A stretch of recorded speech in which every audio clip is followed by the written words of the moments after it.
This one I wanted to share with you all, given our conversations about what's happening in the Middle East, because it is a mirror. It is a mirror of past and present. It's a reflection of what was and is still happening. And all the more reason that we need to stand together against all injustice, because the injustice that was happening there and is happening there, and that my grandfather fought against in World War II, is happening now as people are being kidnapped off the street.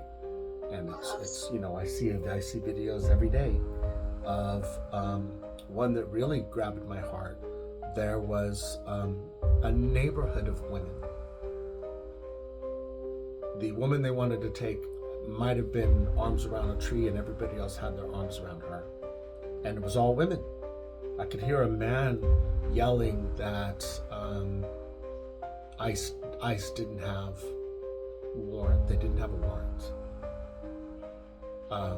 But I didn't see any men around. There's probably a dozen women who had their arms around that woman.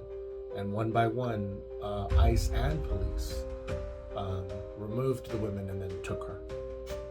And without due process, people don't realize the Constitution says that citizens and non-citizens alike have equal protection under the law. And that's one of the reasons that Trump wants to do away with the Constitution, because things like that stand in the way of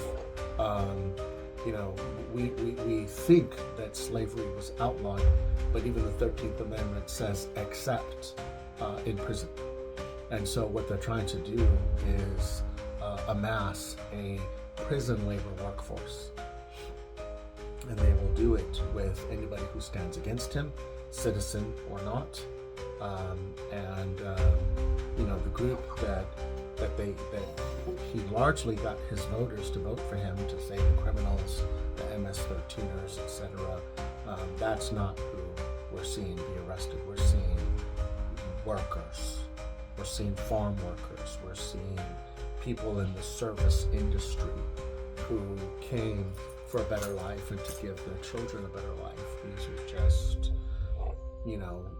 largely law-abiding citizens, many of which who are doing it right, and they're just in process, and they just haven't, been here 20 years, because it takes about 22 years, and they're just getting scooped up. So I'm speaking to all of that, in here, and I have other poems that really spell that out, when I'm referring to, when I say it's happening again, the immigrants were being targeted, protesters were being targeted. My kids asked if they were targeted, and 100 days ago I said no. But today, I'm a target, because I protest and I'm brown. So I would, be subject to be taken off the street like some of these other men.